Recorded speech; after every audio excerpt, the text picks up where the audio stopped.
Hello and welcome to an all-new episode of Anime Brain Freeze. We are your massively online multi-hosts. I am John. And I'm CC, and when there's just too much cool anime to watch, we got you covered. Today we venture into the afterlife and yet again into deep space. First I will talk about a young goddess of wisdom trying to solve a case involving ghosts, monsters and dueling fictions in the novel adaptation in Spectre.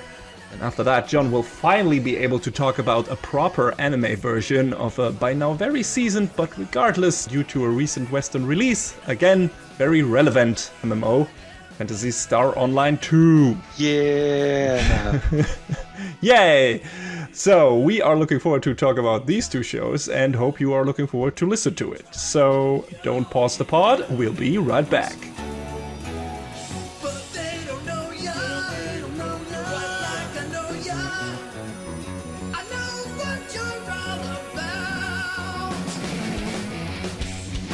Kotoko Iwanaga is not your typical senior high school girl.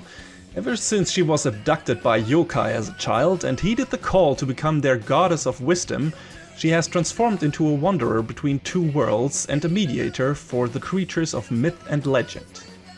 One fateful day, she decides to enlist the help of her 2-year-long crush Kuro Sakuragawa to deal with some of the more dangerous aspects of her extraordinary profession, while also being very intent on becoming his new girlfriend. But is this a story of destined lovers, or does the sudden reappearance of Kuro's fiancé and the re-emergence of a shadow from his dark past spell doom for this unlikely couple? So in Spectre or Kyoko Suiri, I mean, sometimes I kind of feel like calling out the Japanese name of the show because it stood out to me for some reason. But yeah, that show is based on a novel series which started in 2011. Counts 3 volumes now and is still running, is still being published. There is also a manga adaptation which started in 2015, has now been running for 11 volumes, is still running, and I assume the anime is a direct adaptation of that instead of the novel. The anime series ran from January to March this year and counts 12 episodes. And the animation is produced by Brainspace, who have done a lot of shows. The second season of Spice and Wolf, for example, also Penguin Drum, Natsume's Book of Friends, which is kind of comparable to this show in terms of themes and everything, now that I think about it. Also Bakano, Durarara, Blood Lad, and a bunch of other stuff. And the director is Keiji Goto, who also was a director on Kitty Grade, End Ride, Sengoku Collection, and he was an episode and animation director on other things like the Old Fruits Basket Show and Martian successor Nadesico. And Inspector is a good-looking show, no doubt about it. There are not many action scenes in this, but those that are in there are mostly well animated and occasionally pretty gruesome due to a certain aspect of the show's story, which I'll get to in a moment. But yeah, the animation is good and the character designs are pretty damn sharp and varied. Kuro's ex in her police outfit is definitely a looker. No way to talk around that. In general, it seems like most care was put into making these characters look interesting and different. The yokai, ayakashi, spirits, monsters, whatever you want to call them, also look very different and interesting. Sometimes scary, sometimes cute, sometimes imposing, just like their personalities. So, contrary to my review from last week, there's enough cool, well-drawn shit to see character-wise this time around.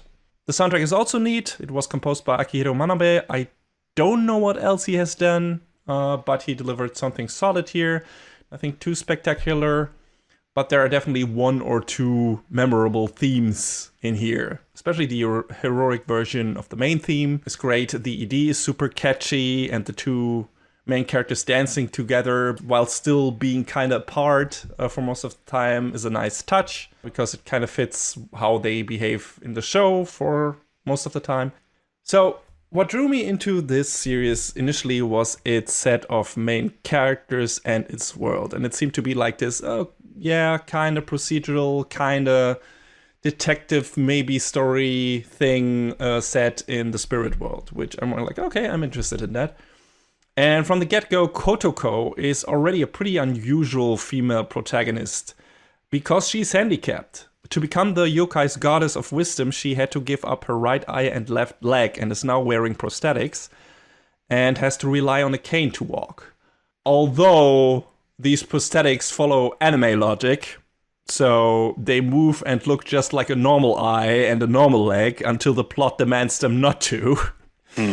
So you'll need a solid amount of suspense of disbelief in that regard. But yeah, despite her handicap and her petite physique, Kotoko is incredibly feisty. She's clever, has a foul mouth on her, and makes some apropos vulgar jokes on a regular basis. And she's very forward about her romantic interest in Kuro, right from the beginning. And I was hoping they would actually go anywhere with that for once in this medium's fucking history when it comes to high school romances, although it turns more into a college romance, I guess. And spoilers, they do go somewhere with that, pretty quickly actually.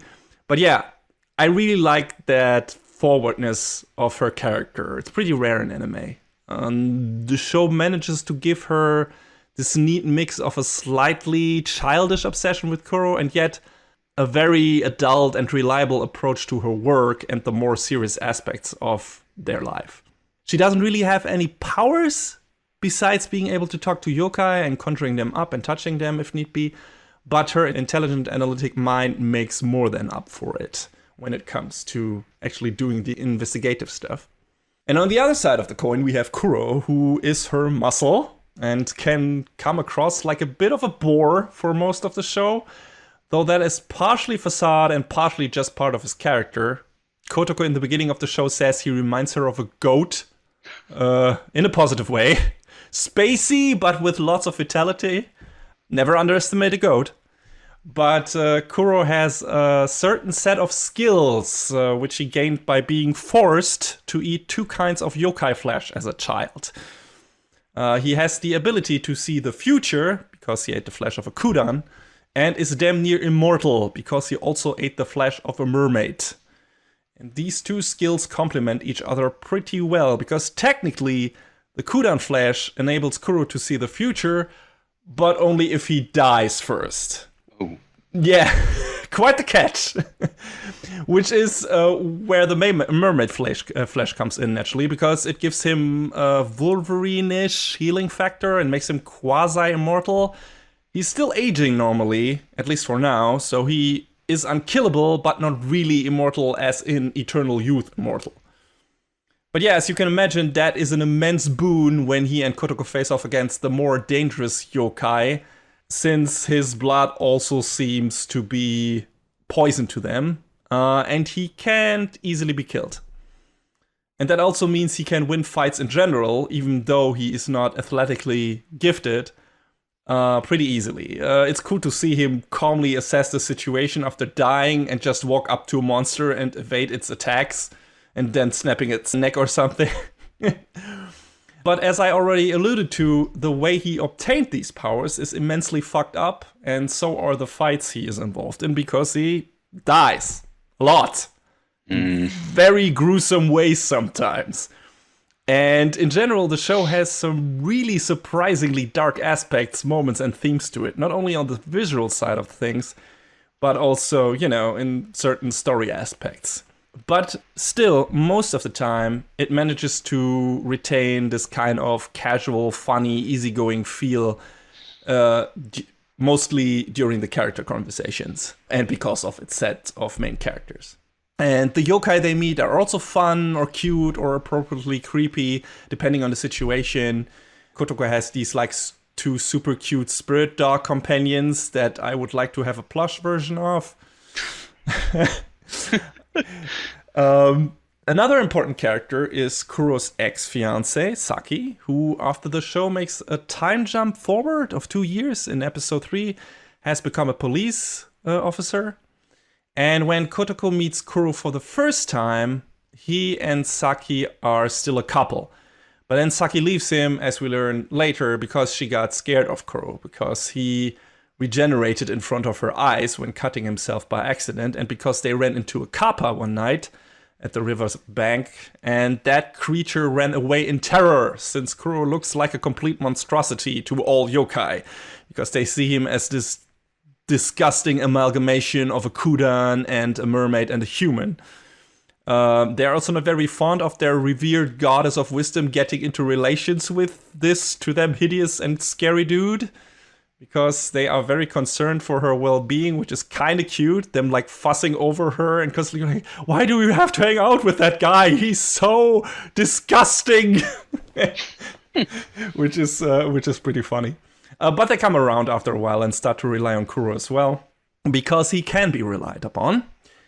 And yeah, once Saki re-enters the picture in episode 3 after the time jump and becomes entangled in Kotoko's current investigation, things of course get a bit complicated. Kotoko definitely sees Saki as competition, because she and Kuro had a much more affectionate relationship than Kotoko and Kuro have, at least on the surface.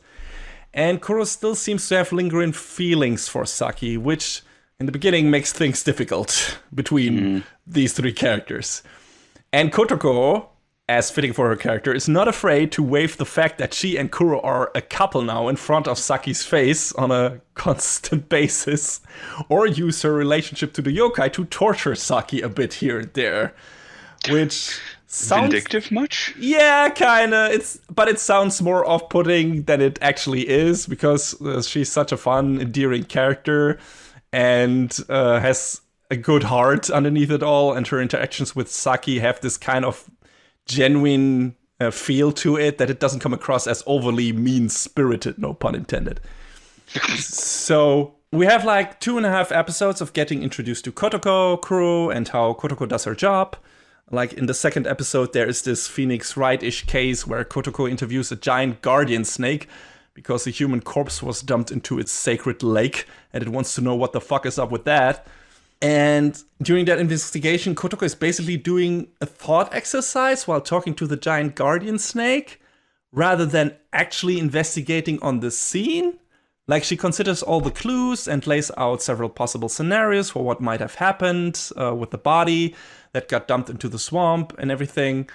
And basically then draws her conclusions at the end and comes to kind of this has to have been it scenario, even though we can't really be sure about that. But that's what happens.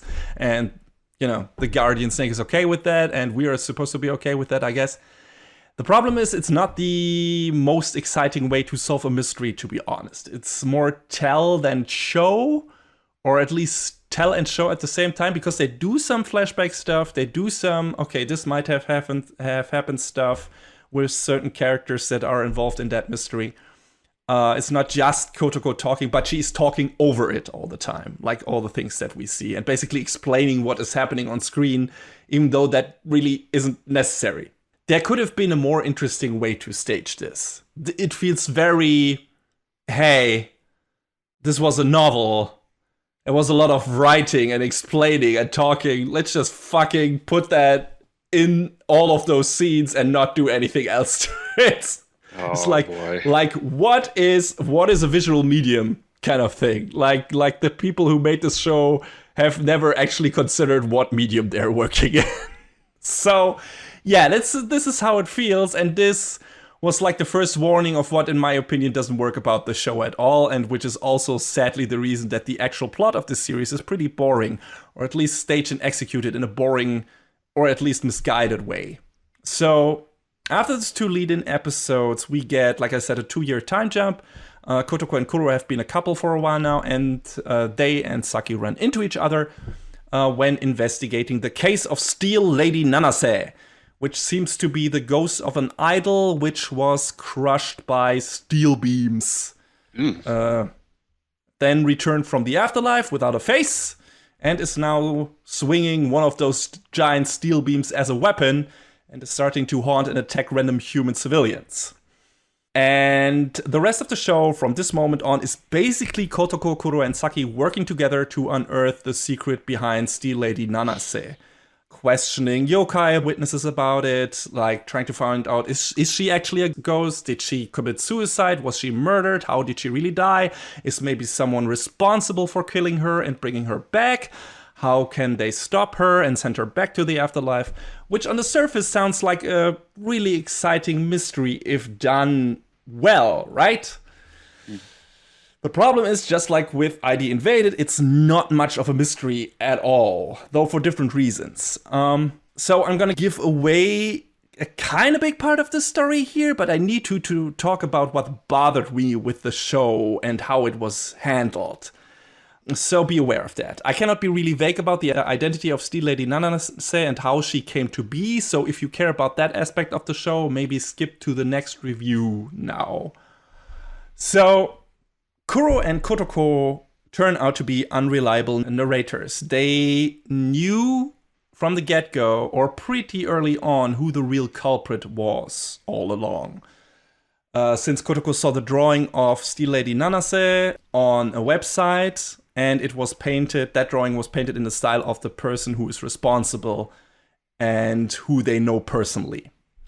And that in itself was kind of a nice surprise, but it is revealed rather matter-of-factly and very early. So at that point, most of the mystery is gone, except for maybe the motive, which, to be honest, is not that exciting. We learn it at the end of this of the season, the final episode. But it's like, okay, we'll see what comes of that. But it's still incredibly vague. Saki even makes a joke about that, like, that's not even a real fucking answer.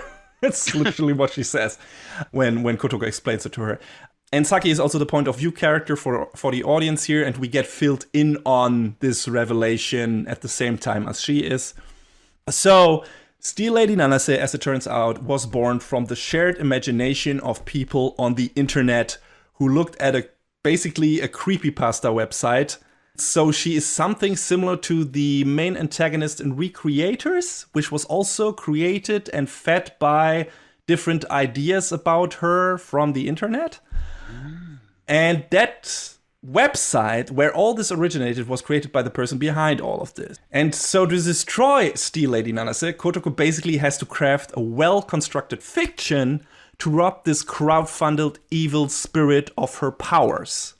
She has to make the people who want to believe in the existence of the ghost Steel Lady Nanase that it actually doesn't exist. That it's something made up by the creator of the website, which becomes more and more difficult the more people start to see Nanase wreak havoc in real life. And this idea of setting up a meticulously crafted lie to rob this spirit of her power and infamy is clever, but you really, really didn't need to spend at least 4 whole episodes of Kotoko trying to convince random strangers on the internet without faces to believe in her fiction. It's a drag. The show and tell I mentioned earlier, the sitting around and talking about it feels super lazy. I don't know if this is a light novel/novel adaptation problem or a genre problem in general, but this is how it turned out. I mean, it's kind of impressive how Kotoko sets up a bunch of different theories about the true quote-unquote origin, because we know the actual truth is that she is a ghost, but you know, she wants to try to make her fiction sound more true, more real than reality. So her coming up with all these different theories about this made-up true origin of hers, of Steel Lady Nanase, and the identity of that person. And it's impressive how she lures the people visiting the fan site into her web of lies and basically lets them deduce something themselves that is pretty much identical to the fiction she has come up with beforehand. She debunks the truth that Steel Lady Nanase is an actual ghost with the lie that Nanase Karin is still alive and orchestrated the whole thing. It's a pretty neat masterclass in mass manipulation through discussion and mixing in enough truths to make her lie seem plausible. Which in itself, again, neat idea, neat construct, neat concept, bad execution. You did not need to spend that many episodes on it. It just drags on way too long.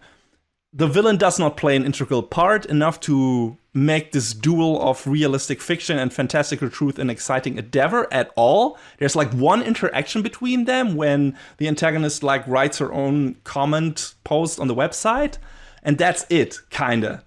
Aside from that, they don't really have any interaction. If it would have been like this dialogue between two, they come up, you know, with more and more theories to strengthen their individual, you know, point of view and try to convince the, you know, outside party of the, of the fan side viewers of their different theories, that would have been more interesting, like having really this discussion and having, and clashing with each other. And then you couldn't have put the villain on the one side and Kotoko on the other side, basically in two different rooms, not really looking at each other, but having like this basically, again, Phoenix Wright-ish courtroom duel. And they didn't do that. It's mostly just Kotoko talking to a bunch of faceless screens, literally screens, like people, silhouettes of people with a question mark on them, and then explaining her fiction to them. Yeah. Read my fan fiction, please. It'll make the reality very real. Yeah, it also is like she does that several times, and it's like it almost becomes a running joke after where she says, okay, this is the first solution, this is the second solution, this is the third solution, this is the actual final fourth solution. And I'm like, at what point do you, as the guy who visits that website, just look at that person posting new shit over and over and say, oh, fuck that troll?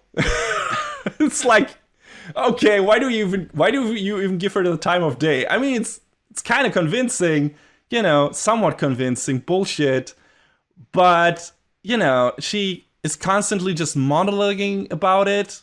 And, we sometimes cut away to Kuro constantly being dismembered by Steel Lady Nanase and trying to be ready for when her power weakens enough so that he can beat her to a pulp and send her back to the afterlife. And that is just, that is not an interesting way to stage this. Like, not at all. And like I said, it drags on way too long. And it's too much of the same, and it's too boring, and doesn't move on fast enough. Like, the pacing in this part of the story is catastrophical. And even though the show is telling us that Kuro has had an integral part in winning this battle at the end, it sure doesn't feel like it. Aside from maybe striking the killing blow when, like I said, Nanase was weakened enough by Kotoko's fiction. But yeah, the execution on this is just weird and kind of boring. It really feels like someone tried to adapt a novel and wasn't aware that a visual medium like anime has different needs and rules to make a concept like this actually work and to make it actually interesting and fun to look at and fun to experience and fun to, investigate along and everything. Which is a bummer because I like the basic idea. It's definitely something I haven't really seen tackled before, aside from maybe in Recreators, but it was still a bit different and definitely handled much better in that series than in this one. Or let's say it was actually exciting to watch, while this mostly wasn't. Although, I gotta say, the fact that the antagonist is literally killing herself over and over to win an argument on social media That's dedication. Made me laugh quite a bit. What a contemporary, tragic, and incredibly stupid analogy. Fantastic. The one thing I really liked about this show are its characters and their relationships. Kotoko and Kuro are a great pair, and even though on the surface you might think they are a complete mismatch, Kuro doesn't seem too thrilled to be with Kotoko, judging from her cell phone photos where he has this, oh, why me expression all the time when they're hanging out. Kuro obviously still has feelings for Saki and acts like Kotoko is a burden, so you wonder, why are they even together? But throughout the entire season, and especially in the final episode, you get the feeling that these two actually belong together and complete each other very well through small gestures sprinkled in between, like Kuro touching Kotoko's leg in an affectionate way, or simple small things they say to each other. And you begin to understand that Kotoko might not be Kuro's type, because that's Saki, but because of certain aspects of his past, she is the antidote he really needs to escape its grasp. And well done, more grown-up relationships like these are a rare breed in anime, and these two are just fucking sweet together. Not to mention that it's refreshing to see that the show makes no qualm about the fact that they are definitely fucking, without being too coy or lecherous about it, which is also a rare thing. I feel like usually anime dance around this fact, or they are being like super edgy about it, and the show doesn't do either. Aside from a couple of vulgar jokes by Kotoko, but that's basically it. And those jokes are funny. So I wish the show had focused more on these characters and their relationships, and put Saki in there, and Saki is interesting too. And like I said, maybe more focus on their characters and their development and their relationship rather than on the plot, which was a snooze fest. Or made the actual investigation or the actual dueling fiction part more interesting in terms of staging, in terms of execution, in terms of how it was portrayed. Like, try to make it more exciting to watch. This is a visual medium. I want to look at these things. I just don't want to just listen to them. For that, I have podcasts. So, or audio dramas, or audiobooks. So, I don't know. I expect more from an actual show, which I didn't get here, which is a shame. It says the end at the conclusion of the final episode of this season, so I wonder if we'll get more. I mean, there's more material, definitely, but I don't know if they plan to adapt more of it. I might check it out if they do more with the characters and focus more on that, but if we get another boring monologue session for 4 episodes, I'm out. That aspect of the story just doesn't work on the screen, at least not in the way it is handled here. Yeah, quick review. Sorry, but this is a lot of the show is taken up by a bunch of stuff that didn't need to be that long, and without going into more spoilers, I can't really talk about it, but that stuff takes up most of the time of the show, and like I said, it's not very interesting. It's too much time to spend on that, and there's no reason to dwell on this any further. So if you are not bothered by overly talky shows that didn't successfully make the jump to the screen, maybe check it out. You can find it on Crunchyroll, and the characters might be worth it, but chances are you will feel as underwhelmed by the actual plot of the show as I did.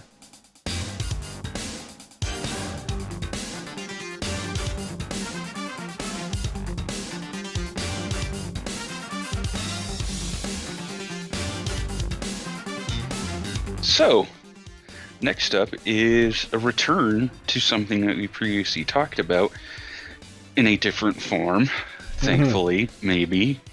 I'll address that later on. But this time is Phantasy Star Online 2, Episode Oracle, which is more in line with the story of the game. So each part of the story has been sort of like, your typical MMO expansion. So Episode Oracle covers episodes 1 through 3 of the game, and I'm going to be saying the word episode a lot, and it's not confusing. Sorry. So the bulk of this talk is basically going to be about the story of episode 1, which in the anime is episodes 1 to 10. Okay, yeah. But because the video game version just released here in the West about 2-ish months ago, and even though I have logged 130 something hours, I've still only played episode 1. Good job. I'm sorry. Playing the MMOs the right ways. Listen, there's a daily grind. Yes, I know. There is in every MMO, there's a fucking daily grind. There's daily missions and weekly missions, and you get stars for your tier card, and you get cool cosmetics, and I'm getting away from the point. PSO2 Episode Oracle. So, your brief plot overview is that in the year AP 238, not 2038, 238, the space fleet named Oracle continues I'm falling apart already. The space fleet named Oracle continues its exploration through the galaxy. The space fleet named Oracle continues its exploration through one galaxy after another. As it travels and discovers new planets, its force, Arcs, descends to investigate the surface and eradicate foulspawn which lurk on planets near and far. Our story follows Ash, a fledgling member of Arcs.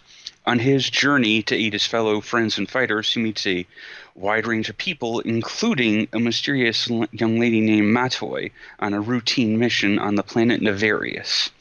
Ash and Matoy's lives become slowly intertwined, and as they do, a cover-up involving the foul spawn, larger than they or any of their new friends could have ever imagined, begins to take shape. So there's a hint of mystery in the Sounds story. like a conspiracy. Yes, actually. Ah. So obviously PSO2 is based on the game of the same name.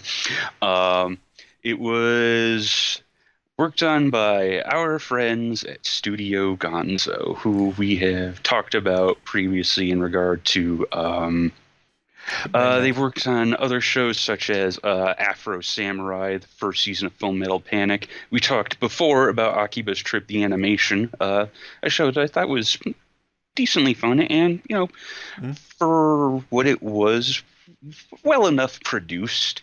And apparently they are still using a low-res logo animation. How fitting. Yeah, I don't understand. So, go to watch it on Funimation and, they should throw their old logo before the Funimation logo and it's like 360p. Yes. It's kind of endearing, but it's also very, very gonzo. It's like, what is happening? Did I change the quality on the browser? No. But I think I think they did a decent job with the animation on the show. It's it's a little spotty at times, but the character designs are at least recognizable. There's not too much, there's not too many instances where I would look at a character and say, "Oof, you look very off model." I know you didn't get a chance to watch all of it, but I don't know how you felt about whether or not it looked bad or not from what you saw. No, not necessarily bad. It's like it feels not low budget, but like a typical mid-budget show where it's like, oh yeah, it's not a really bad cash-in game adaptation, but it's like, yeah, there's nothing to really write home about here, but it's serviceable, it's good, it's fine, it's not offensive.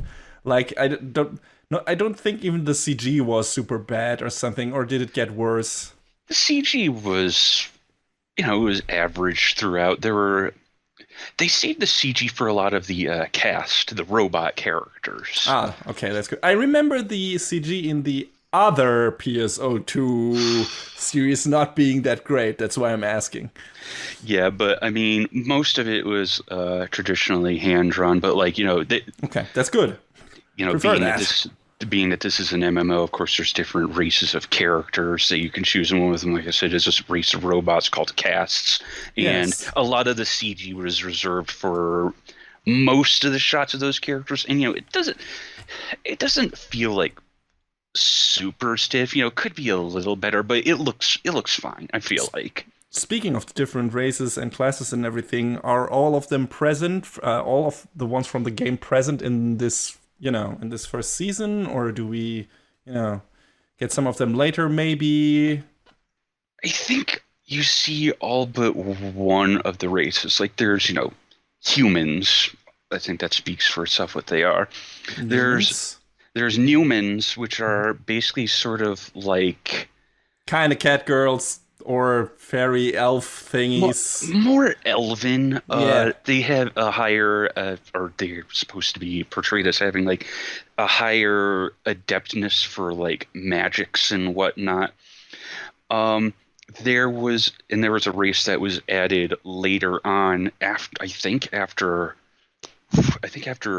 Phantasy Star Portable 2 Infinity came out on the PSP.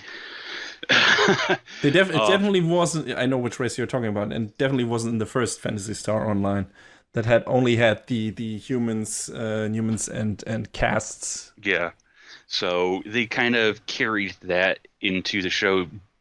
I don't think Dumans really play into episodes 1 through 3. I think they might have come in later when they were added to the game later. Okay. But yeah, we see, a good sampling of all the different races and whatnot. ARX is a equal opportunity employer. Yeah. It's. Do you get a sense of the scale of arcs? Because it's, or not arcs, but the whole fleet that they work on. Because like you said in the beginning, they travel like from planet to planet to. I don't know exactly what their mission is. Just trying to be explorers, trying to find what's if those planets are hospitable. I think that was the goal in Phantasy Star Online 1, why they were traversing the galaxy, I guess, or the universe. Well, I mean, the plot of PSO1 was there were these two colony ships, Pioneer and Pioneer 2. Yes. Pioneer went to a planet called Raggle, and they were trying to colonize it, and they just suddenly disappeared. Oh boy. Yes. Oh no. So Pioneer 2 came in, and they had to clean up and find out what happened. And hey, guess what? Everybody's favorite Phantasy Star villain, Dark Falls, was behind wiping out Pioneer 1.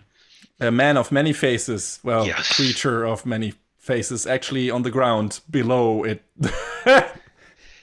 Yes. Yeah. Uh, Hey, that fight so was cool. it was. It was. Yes. Yeah. ARCS is basically like the peacekeeping force on Oracle. ARCS standing for Jesus Christ, artificial relic to keep species. What? Yes, it stands for something. It's wow. They were founded in the year AP0 by a race called the Photoners, but that's not What part of the story of episode 1. does AP mean after Pioneer or? It means after Photon. Oh, okay, after discovery of photon particles or something like that, I guess. Yes. After Photon, AP, also known in Japanese as the New Light History. So is photon like this new energy source they discovered, and that the new weapons and everything are made of, and the engine to traverse the universe, or what was it in the context of the show? Yeah, Photon basically is a type of energy source that powers like the ships, the weapons that ARCs use, everything that encircles the Oracle fleet and all that they do, pretty much. Right. So ARCs are basically just out to investigate the presence of foul spawn and are, like I said, kind of a peacekeeping organization that traveled the galaxy, not really looking for a place to settle down like the way the Hunters and the two crews of the Pioneers in PSO1 were. So they're more of a going around making sure everything, is all right, and that you don't do anything bad, foul spawn. We've got our eyes on you. Wagging the finger very violently at them. What are the foul spawn? I mean, I think it was explained pretty much in the beginning of the show, at least on the surface, but I'm not sure. I mean, I can guess what they are, but are they like this weird alien race that appear out of nowhere? How are they portrayed in the beginning? They're portrayed as being this like sort of mysteriously violent alien force of creatures, and they take on different shapes. Like some are like more insectoid, some are more like winged, some are like aquatic. They take on like weird warped appearances, sometimes of their own, sometimes they take over the creatures that are native to the planets that ARCs go to.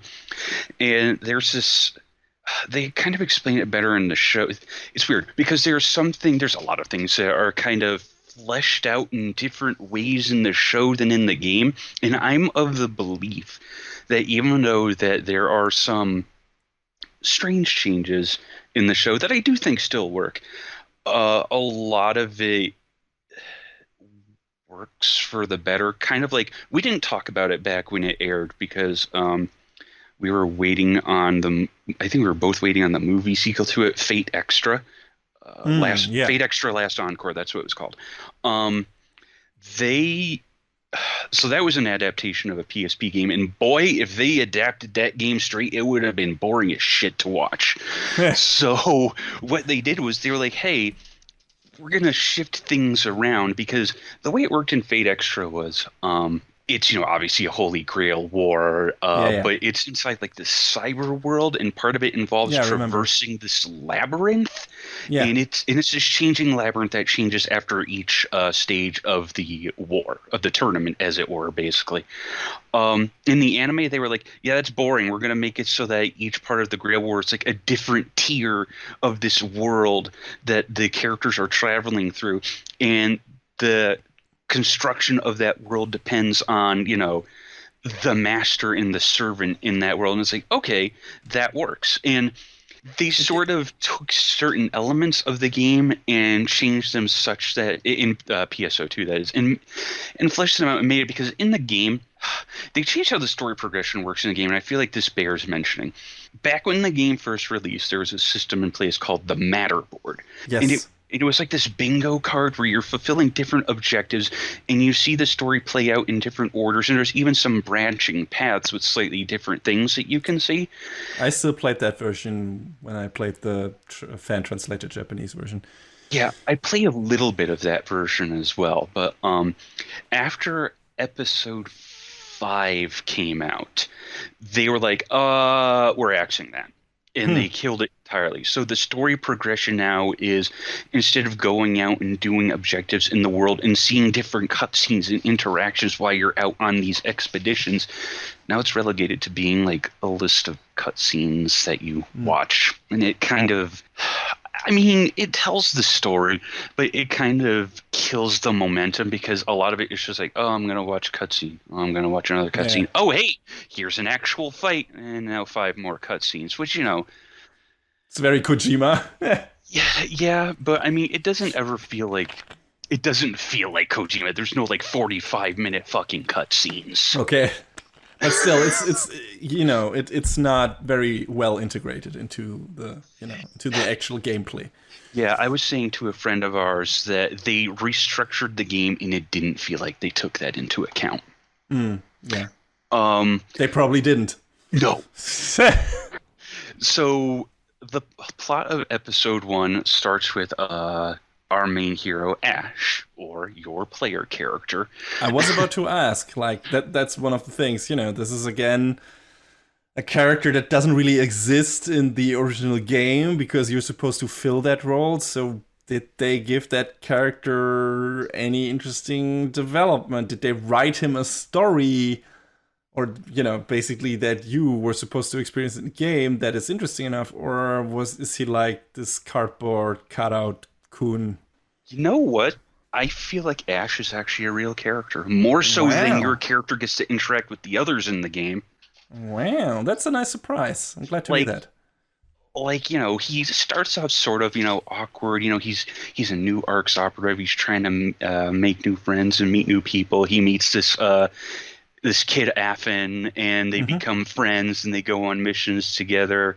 And he, as he starts to meet other characters, you sort of see him slowly coming out of his shell. And I mean, you meet these characters in the game. You meet Alphen. You Yes. meet all the other, class representatives that you can learn your class from and everything, and that make the story move forward and everything. But you're right. In the game, it feels like they're, at least in the beginning. I don't know how it is later, but it feels like they're tutorial characters. And I was wondering if it feels like that in the anime too. If they're like just like there to explain the world to the point of view character Ash, or if he has some actual genuine interaction with them, and if there's some development of those relationships. No, I mean, it really honestly feels like they're like, yeah, we're gonna rate this character, and I really feel like they gave him some believable interactions, because Nice. After he one of the first missions that Ash and Affin go on, they run across this mysterious girl named Matoi, and they bring her back to the Oracle fleet to be taken care of in the medical bay. And in the game, for pretty much all of episode 1, except for maybe like 5 or 6 scenes. She's kind of sidelined, and that's because her story is more important in episode 3. But in the anime, all of these characters that get a lot more sidelined in the game, they have more of a role in the show, and they have more presence, and they feel important. They feel like actual companions and characters that matter. Because Matoi is like, hey, I want to help out with arcs too, and I want to be your friend, and I want to give you support, how whatever it is, and because that causes trouble sometimes, but it shows that she's a well-meaning character. She's got more than just being like this pretty white-haired girl that appears and then just for 40 hours does nothing. Yeah. Yeah, that sounds like they made the right choices to turn this into something that you would actually be interested to watch. Unlike the misgivings I had about in Spectre earlier, where that thing didn't survive the transfer to the new medium. But it seems like they actually put the work in to make this story, or whatever bits and pieces that were of a story in the game actually work in anime form, which is really, first of all, surprising to hear, because that's a rare thing when it comes to anime game to anime adaptations.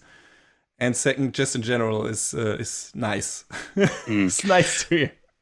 I would honestly, I feel like I would class this show as more of a retelling than an adaptation because of it. Because there are these details that get added in. There's also a lot that's taken out, and there's some that's changed. But I feel some of the things that are taken out, I feel like were probably for the best for the sake of time. Otherwise, pacing, probably, because in that case, all of episode 1 could have probably taken up the full 25 episode runtime. Yeah. And then it would have dragged really, really heavily. But yeah, sure, sounds like it. I feel like they sort of spent about the right amount of time getting through, each part of the story and giving it, time enough to breathe. Episode 1 is also kind of weird because there's a lot of plot threads that start showing up, but only like 2 are seen to their conclusion, and that's because everything else, follows through to episode 2, follows through to episode 3, that sort of thing. So you sort of start getting breadcrumbed into the next story, and you don't realize it. Like, like I said, with Matoi, her big story comes in episode 3. There's a character that gets introduced sort of in the middle-ish of the episode 1 story in the anime, named Luther, who in the game you don't see Luther until like the tail end of episode 1, and then his story is episode 2. Oh, okay. Yeah, but they sort of weave him in there a little bit more to be like, remember this guy, he'll be important later. Why? A bit of a tease, one might say. Yeah, and it works. It works really well, because otherwise, if they just sort of dropped him in there and be like, "Oh, he's here now," I probably would have been like, "All right, okay, sure." But a lot of the story, or the early story, revolves around going to different planets and investigating the foul spawn presence on the 3 main planets in episode 1 are a temperate sort of or sort of like a very earthy planet called Nefarious. You see the different biomes of forests and tundra, and I think the first things you discover, you uncover on Nefarious in the game are the forest, the caves, then you get the desert, I guess, and then the sea stage or something, the beach. I think something like that. Yeah, I mean, some of the areas, I believe the desert and the abandoned mine, take place on another planet called Lilliput. Oh, okay. And then like the later on, which we don't really see, the Daybreaker and Nightbreaker province are on Japan planet. I mean Harukotan. Okay. Like no lie, it's like suddenly Japan planet. Oh, Oh, okay. is that the thing from the game where it suddenly is a normal city for some reason?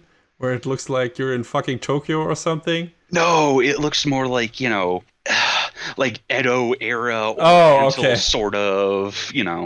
Because I remember there to be, normal houses, but maybe that was on the actual Oracle fleet and not on one of the planets. Yeah, there's parts of the story where as the Foulspawn breakout gets more and more widespread, it sort of starts to spread to the different ships in the Oracle fleet, Ah, okay. and the arcs have to be dispatched to the different ships. In particular, on ship 128, which happens about 5 episodes into the show, and shit starts to get real bad, especially when one of the other so God, you meet like a million different characters in the show and in the game. Like some of the other key characters that Ash meets are like uh, a guy of the Hunter class named Zeno. He's kind of impulsive, but Yeah. he cares about. You can tell he cares about his the people who work under him, because there's this girl that works with him named Echo, and Echo is. She's a little bit of a little skittish when it comes to combat, but it's like, hey, come on, you're part of ARCs. You gotta do better. And I'll help you out, but what's gonna happen when you need to stand on your own, sort of deal. Hmm. There's there's everybody's favorite yandere robot girlfriend, Risa. Okay. She sort of appears out of nowhere, kills a few Foulspawn, and she's like, "Hey, the arcs are cool and all. I'd like to pop their heads open too, but I guess that's against the rules." And sort of taunts Ash, and it's like, Is don't she the just gunner tutorial in the game? I think, or ranger tutorial character. I think I Gunner talked to her. Gunner slash Ranger, yeah. Yes. Yeah, I like her. Yes. She's on the crazy side, especially her laugh is very indicative of that. hmm Risa's an interesting character. Of course, you have your buddy Affin, who you start the game off with, and Yeah. um, I don't think there's a dub of the show yet, but in the game there's English voices, and he comes from Space Australia. Oh no. And you know what? Affin is a good kid. He means well. His story is that he's been searching for something or someone, question mark. Mhm. That's again part of the plot of episode 2. You also meet this one ARC's operative, Theodore, and he, joined to help out wherever he could, but he's also sort of like, I joined because my friend couldn't, sort of thing. Oh, Um, okay. but it turns out his friend is this girl named Ulku, and she works in Franca's cafe on the Oracle fleet. So she's like, man, I couldn't make the cut, but I hope my friend Theodore does well. And No pressure. things happen between the two of them that again, that's some episode 2 stuff, but there's this huge cast of characters that are really interesting. Another one is this giant asshole named Get 'em Holt. He has sort of a weird checkered past, but he comes across as this really hot-headed, I just want to fight you. Don't get in my goddamn way or I'll fuck you up sort of guy. Ah, that archetype. Yeah, and he runs around with this girl, Malfonsina. She's basically your token mage character. She's not the Force/Tector tutorial character in the game, but she's there, and she's there to be a mage type character. And those two characters go back, and they have sort of a weird dark past together. It's weird because even though Get 'em Holt is an asshole, like a big asshole, like a real big asshole, There's parts where you sort of like, all right, I sort of, I guess, all right. It doesn't justify the way you act, but I guess I feel bad for you, dude. Hmm. And Cena sort of gets the short end of the stick because we find out through all these adventures that hidden behind a cloaking device in the tundra of Navarius is this weird shrine that has been unknown to like everyone, including everyone in Arcs. And when Ash and some others stumble upon it, one of the Council of Six, Maria, I believe, is like, "Hey, you shouldn't be here. The fact that you've seen this means you need to go, or you need to go." It's a council of six, like these main ARCs members, like the big ones, or some ruling class or something. Yeah, they are like the the big top brass of the Arcs operation. Okay. A lot Cream of the crop. yes, a lot of them. It's sort of shown later on that their name isn't their own. It's more like they inherit a title that is passed down from the previous member of Council of Six, from before them who filled that role. So it's kind of weird. Like they are titles as opposed to like being characters with actual names. They're I am blah blah blah, the second or third or fourth or 10th or whatever. So Gedem Holt catches wind of this shrine on Navarius, and he goes there with Malphone Cena. Sometimes her name is just shortened to Cena, just for the sake of brevity. And he says, "Hey, how about we break this seal? That seems like a real good idea." It's not a good idea. Spoilers. Sounds bad to me. Yeah. And the power from this broken seal sort of starts to flow into him, and wouldn't you know it, Arcs from way back, they couldn't defeat this old nemesis of theirs called Dark Falls. So they sealed him away underneath this shrine on Navarius and left him there, hoping that he wouldn't be discovered.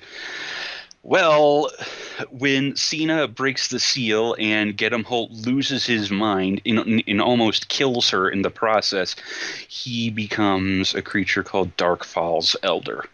This big, bulky looking guy with this extreme like battle lust, and he just wants to fight. He just wants to get some blood on his hands, and I think a friend of ours described him real well.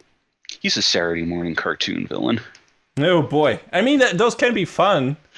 Like when Elder takes over Gedem Holt's body, he's basically just like, "Yo, what's up? 1v1 me, you Arcs pussies. Bring it on." It's pretty close to that. Not bad at all. I mean, it depends on how long they drag this out, and if there's not more to that character, then have him kick some ass, then bring the characters into a dire situation, and then let them kick his ass. But I don't know how long they keep him around.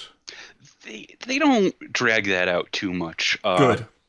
Not in the show. In the game, it's a little long in the tooth, but it's not terrible. Mostly because it plays out differently in game, and I'm gonna get to later on how things played out or what was removed or changed, just for compare and contrast sake.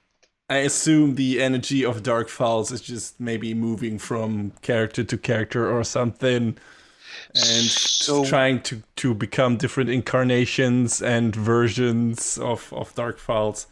Yeah, so Dark Falls basically is a body snatcher, as we find out. And we also find out, hey, there might be more than one Dark Falls. Oops. Yeah. The original Dark Falls split up into two entities. No 3, nor 4, nor 5, nor 6, nor 7, nor 8. And it continues on. Yeah, as the story of the game and the show goes on, we start to see that there's more than one Dark Falls.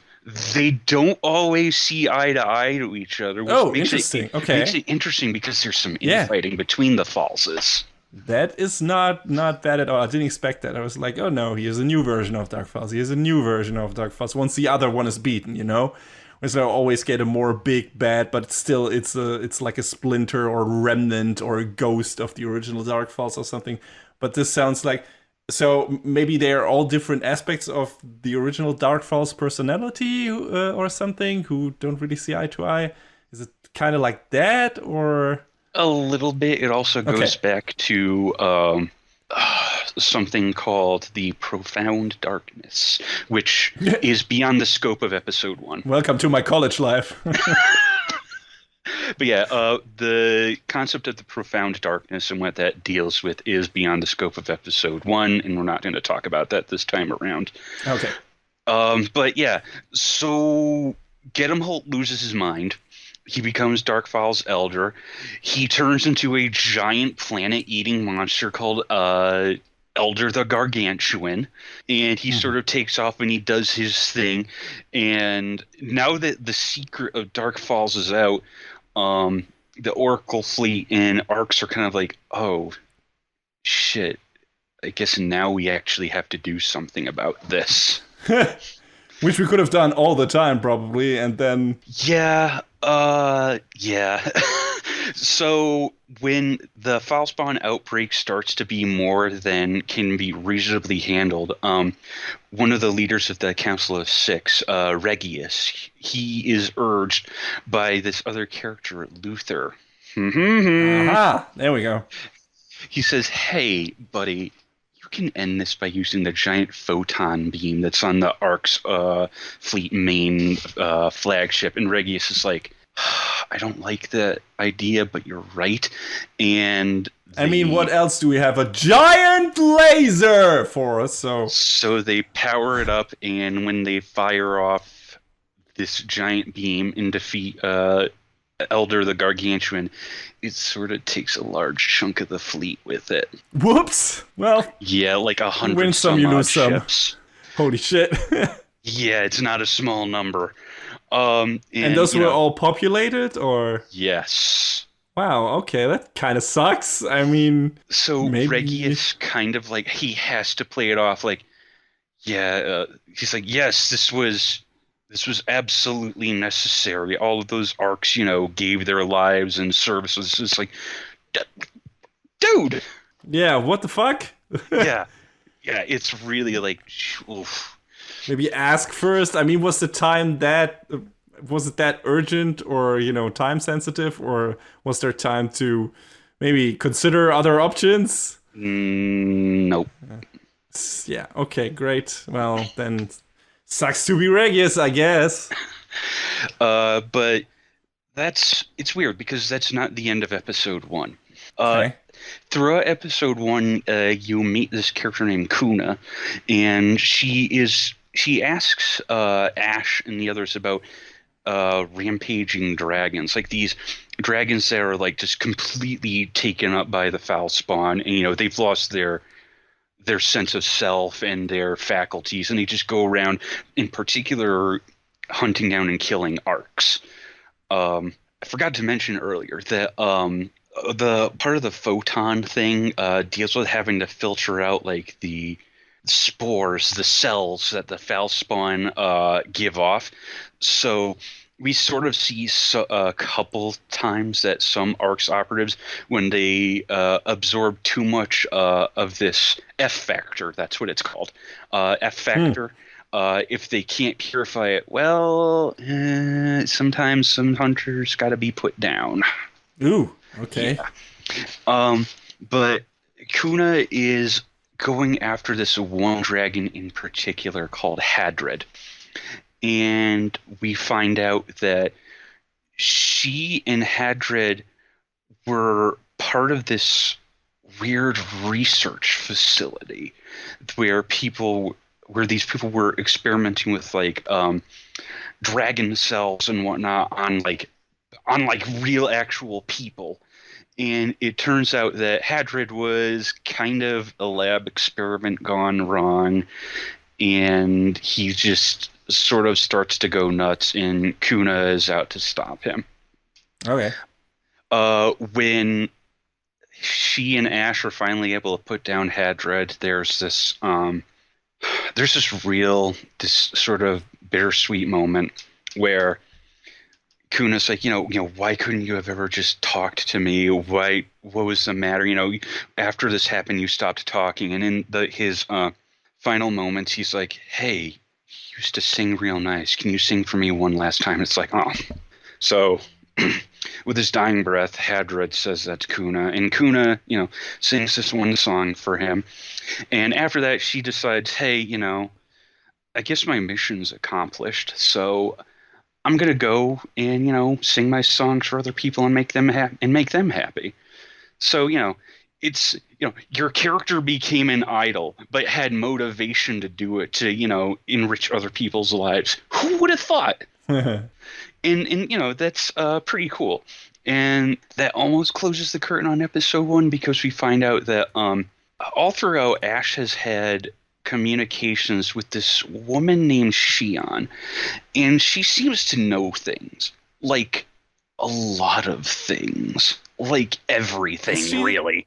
Is she the character who's the remnant from the original way the story in the game was structured with the different boards and everything, that always talks to you about different, I don't know, not algorithms, but Divergence matrix. Divergence matrix, yes, that stuff. Yes, that is her. Okay. And we find out at the tail end of episode 1 that Luther has a very strong obsession with finding her and learning what she knows and just trying to come into contact with her. But we see that he can't see her or interact with her in the form that she takes.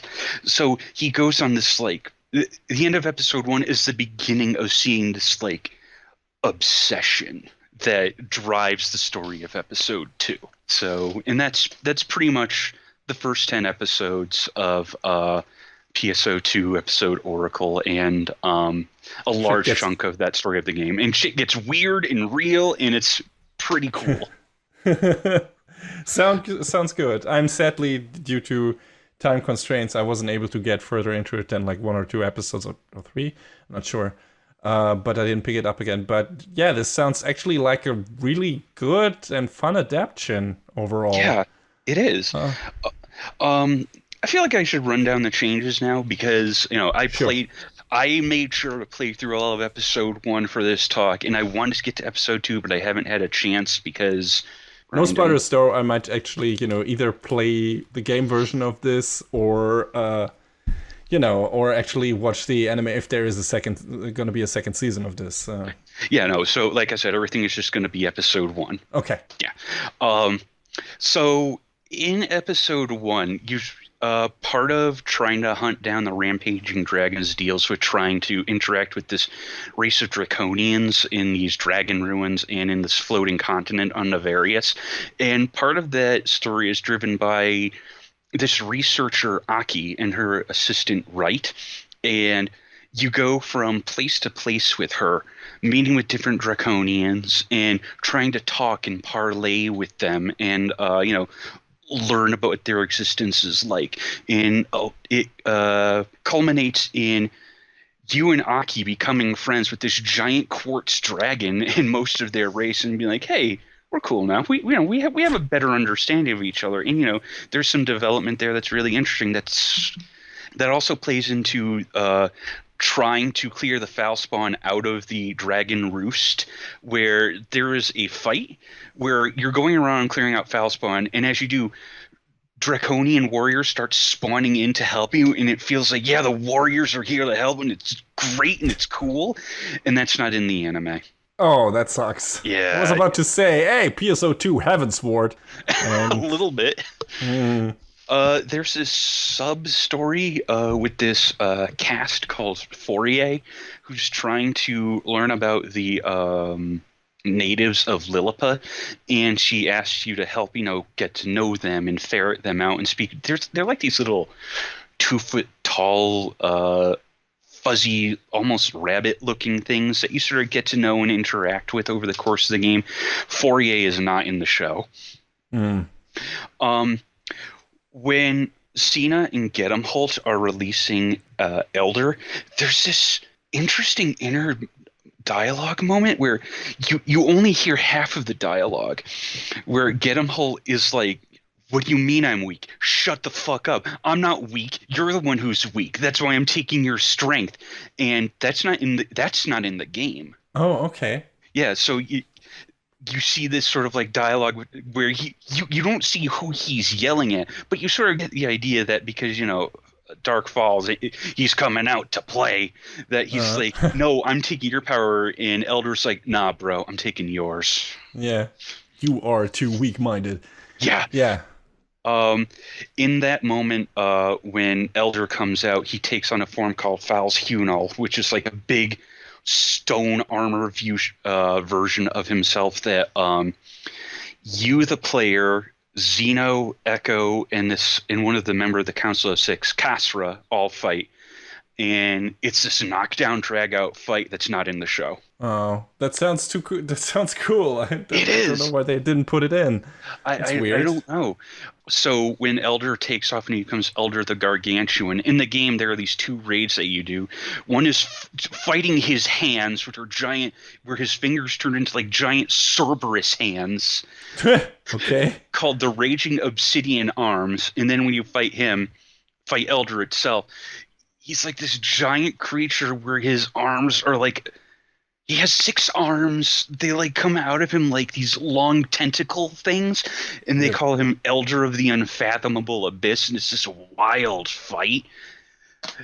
There's that confrontation. Neither of those confrontations are in the anime because they get replaced with Regius and Luther using the Oracle Fleet Cannon to take him out. And I would argue that's kind of a change for the better because it gives Regius some character development.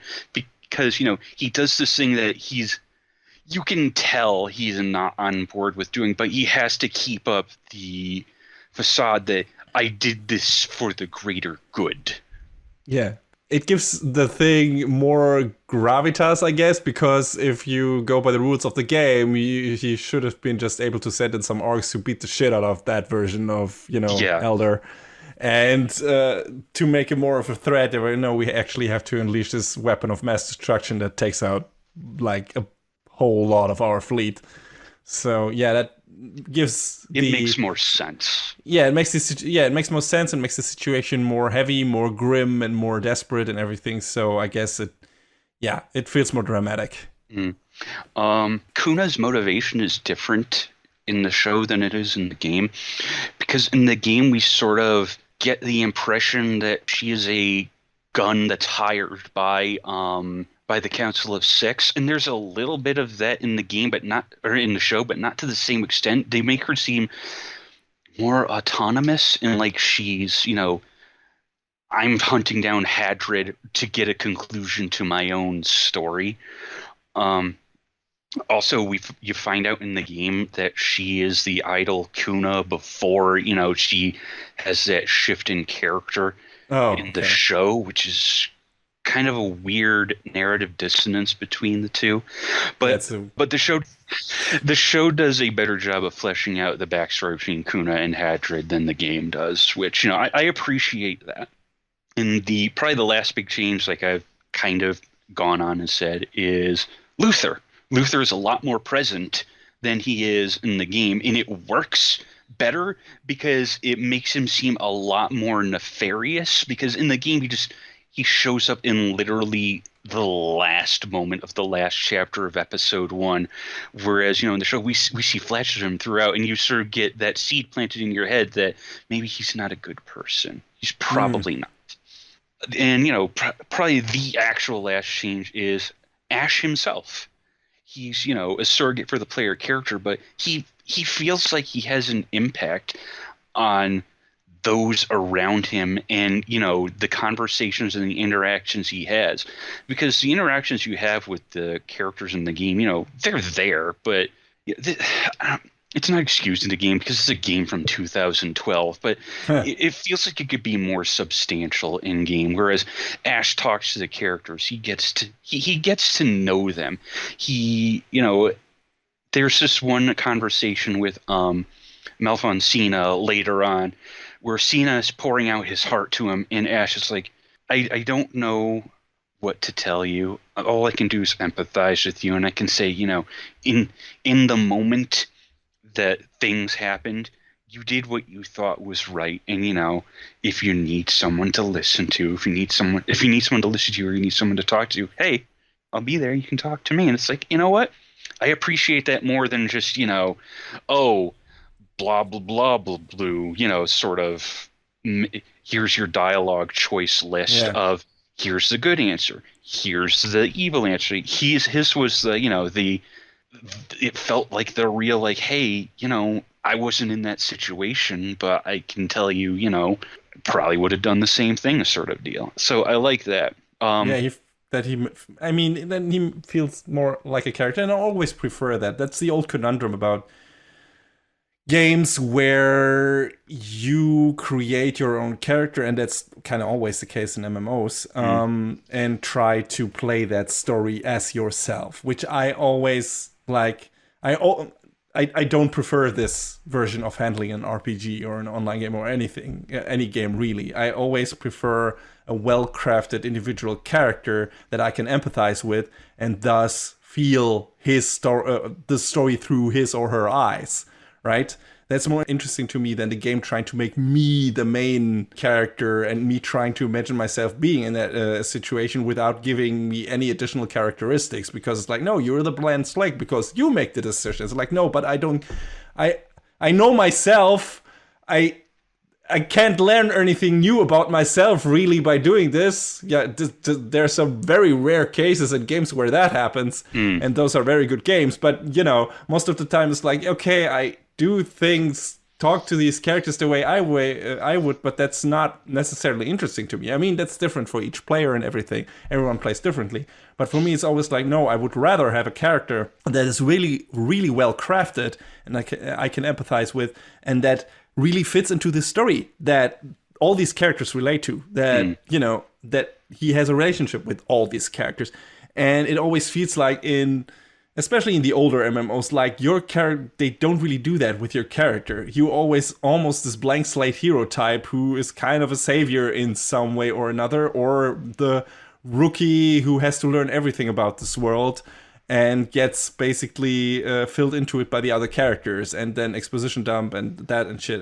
But there's no real character growth or character relation or anything. It's just like, characters just talking to you and you trying maybe to talk back at them if you're not a completely mute character. And that was always one of the shortcomings. A good comparison for that. Sorry, I keep droning on about that, but this is an interesting subject for me. Not every character, or not every game can have an in-depth morality system like, for instance, Mass Effect or that sort of thing. Yeah, and Mass Effect also has its flaws in that regard, because I feel like the Renegade option in those games is fun, but that doesn't feel to me like that would be really the character shepherd in this, like in this universe. That a lot of those choices and how he reacts to it when you choose the Renegade side don't make a lick of sense. Like, are so overdrawn and so ludicrously cartoonishly evil that it makes no fucking sense that he would do that as someone who is part of the of this fleet of space fucking heroes or agents or soldiers. You mean you wouldn't punch a news reporter in the face? Depends. She's from Fox News. But yeah, right. But still, you're right. There, at least in that sense, there is more of a. You feel like this is still a well-crafted character, and a character and not you necessarily, right? Yeah. That exists in this universe. But, in other games, you have like Xenoblade Chronicles, which is a fantastic game with fantastic characters, fantastic story. And then you switch over to that, which I did. The next game in this series was Xenoblade Chronicles X, which is more an MMO-type game, where you create your own character. And that character, again, is you, and the other characters talk to you, and you have some experiences with them, and in some ways it goes further than other games do in trying to explain why your character is the way it is, he is, or she is, and everything. But it's like, okay, there's not really that much meaningful interaction or development with these other characters. And it feels a bit unsatisfying when compared to the previous game, because you have like these really strong character bonds and really strong story and character developments in there. And I was worried again with this, because, you know, like I said, PSO2, the game, you are that kind of character. You are a blank slate because they wanted you to create your own character, and that's nice and all, and it's nice that the game has so many different races and classes to choose from and make your... I'm very happy with my fucking Star Sheriff robot cowboy. I love to play that character, but I would like to have that character an actual part and, you know, interesting motivation and part in the story. I don't want to make that the backstory of my character up. I want the game provide that to me. I want the writers to write an interesting story for that character. And then let me maybe decide how that character looks. You know, a bit like in Mass Effect games, like you said. So, I'm happy to hear that they actually, you know, took the time and made the extra effort to turn that kind of blank slate, shooting character from the game into an actual character for the anime. I feel like that doesn't happen too often. Yeah, because I mean, there's even some scenes where Ash wants to do his own thing, and he does it, and then he has to answer for it. So, you know, you see him... Consequences. You see him being like, well, you know, I did what I thought was right, and other characters being like, dude, what the hell? And he's like, but you know, so, you know, even though it's in service of, you know, furthering the plot, it still feels like, you know, some of his questionable choices, you know, I wouldn't call them evil or bad, but questionable choices, you know, that he feels like are the right thing to do, definitely play into the development of his character and the interactions with those around him. Man, rookie mistakes. Yeah, I wouldn't have thought going into this that Ash would have felt like, you know, a decent character. I was like, oh, well, he's going to be, you know, whatever. Not everyone else is going to do all the things around him. No, it doesn't feel that way at all. It feels, you know, really good to see things play out and to, you know, watch his character develop and, you know, how his relationships with the other characters, you know, play out. This show was a surprise. Like, I was hoping to be this was what I wanted PSO2 the animation to be, and I got it. I got it with episode Oracle, and I was happy. Finally. And I was super glad. And it turns out that PSO2 the animation might be partial canon. Fuck. You will never get rid of the curse, John. You have to watch all of it again to make sense of the lore. I want to touch on that real quick before we close that out. Because when PSO2 the animation aired, that was around the time episode 4 of the game launched, which I didn't honestly realize at that time. So, episode 4 of the game involves Arcs and the Oracle fleet traveling to Earth. It turns out that Earth is not part of the dimension that Oracle is in. So they travel to, you know, this other dimension planet, and it turns out that this Earth is a portal to the universe that Oracle and the Arcs fleet inhabit through an online game called Phantasy Star Online 2, headed up by the Eska Corporation. God fucking damn it! I told you! I said, John, I think I read something about this fucking PSO2 thing, the animation thing being canon. I know it doesn't make sense because it's only characters playing the game in high school or something, but I think I read somewhere it was part of the game in some way. It was part of the plot, and you were like, nah, that can't be. That's bullshit. I should have listened. Why didn't I listen? I'm sorry that I'm right. No, you're not. I kind of not. I'm enjoying this too much. But still, I mean, I wonder. So once we get to episode 4 in this adaptation, will it then be a recreation of PSO to the animation, or is it just a side story that happens in that universe that doesn't really? Here's what I read. PSO2 the animation takes place apparently a year before episode 4. Because the animation does not touch on the big bad of episode 4, this force called the Mother Cluster. So yeah, what a name. So yeah, it's not PSO2 the animation is not episode 4. It's not canon to the game, but it takes place before the game, so it might be canon. Ugh! So it might just be a bridge between episode 3 and 4, or like a side story that you don't necessarily need to watch to understand what's going to happen in episode 4, but that works as a companion piece, maybe? Yes. Sounds like it would be something like that. I guess so. I mean, PSO2 the animation is still a rancid trash fire, if you ask me. It didn't get... Hey, I never watched past episode 1, so... You know what? It had a really dope opening theme performed by Aoi Shota. And then, when we got to the actual Ark's Fleet shit in, like, the last 3 episodes, where we got to see Zeno and Kasra and Matoi, and, that was like, yes, these are the things that I clapped because I know that. But, I feel like, I guess if you want plot set up for what episode 4 is supposed to be, you can watch it, but it is in large part like, who fucking cares? These characters, Itsuki and whatever his fucking friends are, I guess they exist. I guess, one of their friends being nicknamed I. Hey, did you know Sega games? I know Sega games. Yeah. I wonder if they, for some reason, become relevant to the plot in some part, maybe in episode 5 or something. Or, I hope not. Yeah, let's see. I mean, we didn't. I mean, the anime, like this new anime adaptation of the actual plot of the game, hasn't gotten to episode 3 yet, so that needs to come first anyway. Well, is it coming? Like, did they announce that a new season is coming?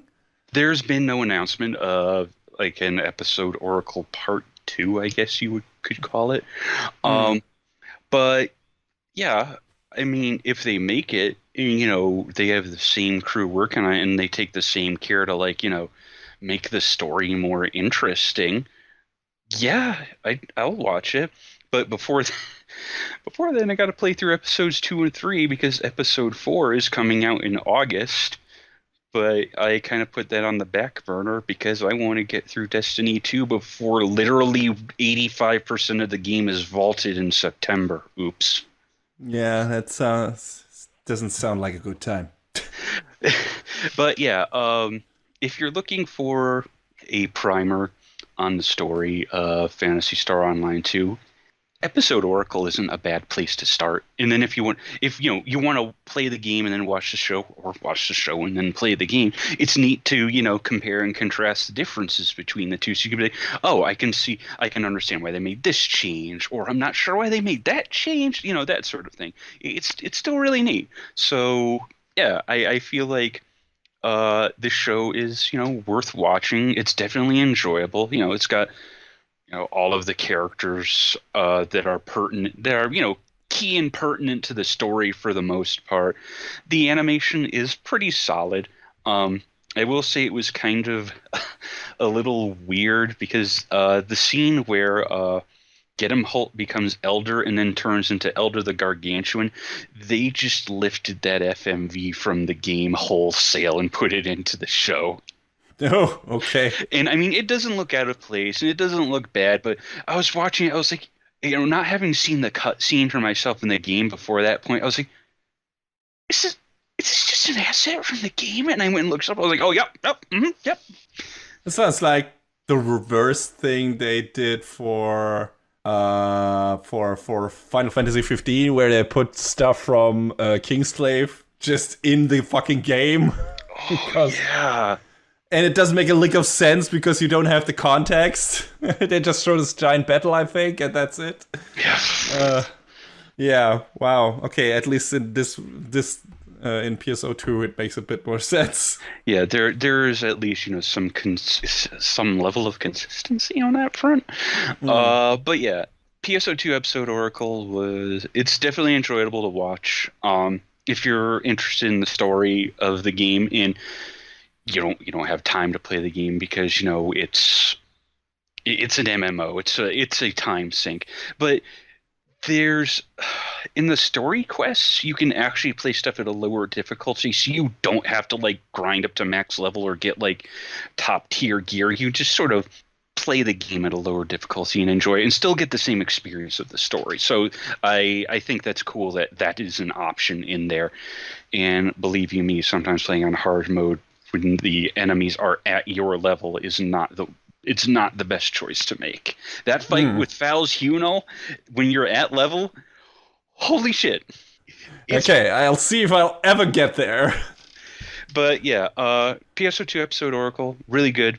Thumbs up from me. If you want to check it out, it's on Funimation now and Hulu.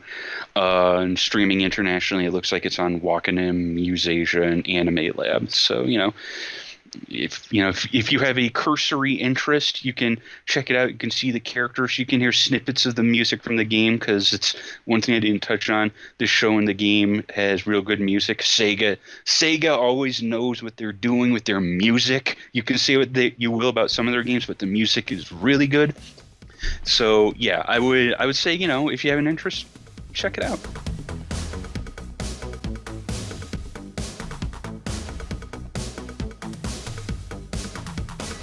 And that is a wrap on the 95th episode of Anime Brain Freeze. All the music in our shows from the Double Dragon Neon soundtrack by the amazing Jake Kaufman. Please go to vrit.bandcamp.com and check out his awesome work. Our show is available on most of the popular podcast services, but it's always worth visiting animebrainfreeze.com for our review index and more. Leave us comments and questions on YouTube, follow us on Twitter at AnyBrainFreeze, or send an email to animebrainfreeze@gmail.com. We would love to read your feedback. Thanks for tuning in, we hope you had a good time, and please join us again on our next episode. Macht's gut! So long, everybody. Next time on Anime Brain Freeze. Throw open the gates of Babylon. And kneel before your king, mongrels.